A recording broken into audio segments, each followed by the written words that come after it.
फ़वाइदुल Fuad बड़ी मशहूर किताब है और एक ज़माने से जो है ये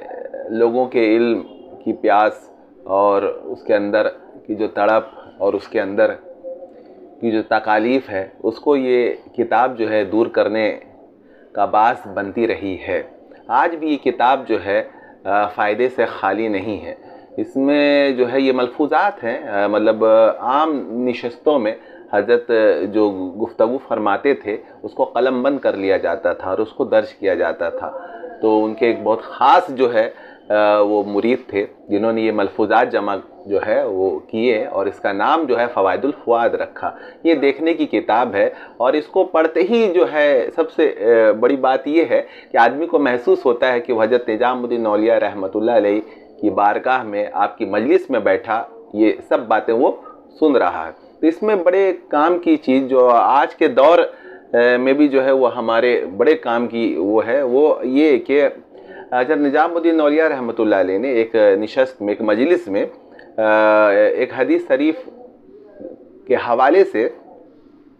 फरमाया कि 5 जो है अदवार और दौर हैं और हर दौर का तकाज़ा और उसके जो असरात हैं वो जुदा जुदा हैं। तो देखिए कि क्या फरमाया कि पैगंबर फरमाते हैं कि पैगंबर खुदा सल्लल्लाहु ताला अलैहि वसल्लम ने फरमाया कि मेरे बाद मेरी उम्मत के 5 तबके होंगे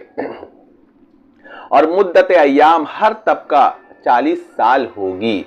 तो अब ये जो है 40 साल ये जो मुद्दत है ये हमारे जो मतलब काउंटिंग जो ये है वो उसमें आते हैं 40 साल, क्योंकि भाई वो अलग अलग है कि जैसे कहता है कि अल्लाह ताला ने जो है पूरी कायनात को जो है 6 दिन में वो बनाया, इस तरह की बात कि फिर क़यामत की रोज़ जो है वो जो दिन होगा है ना वो क्या हमारा कैलकुलेशन के हिसाब से होगा, क्योंकि हम तो टाइम एंड स्पेस के अंदर जो है मुक़य्यद हैं। और ये हदीस शरीफ में जिस मुद्दत की बात कही गई है जाहिर है उससे कुछ और मुराद होगा, क्योंकि अभी अब देखिएगा कि ये 5 तबका जो ये कहा गया तो ये 3 तबका तो आपको बिल्कुल जो है वो अच्छे लोगों का तबका नज़र आता है, लेकिन चौथा और 5वां तबका जो है वो लगता है कि जैसे हम जो है इस दौर में दाखिल हो चुके हैं।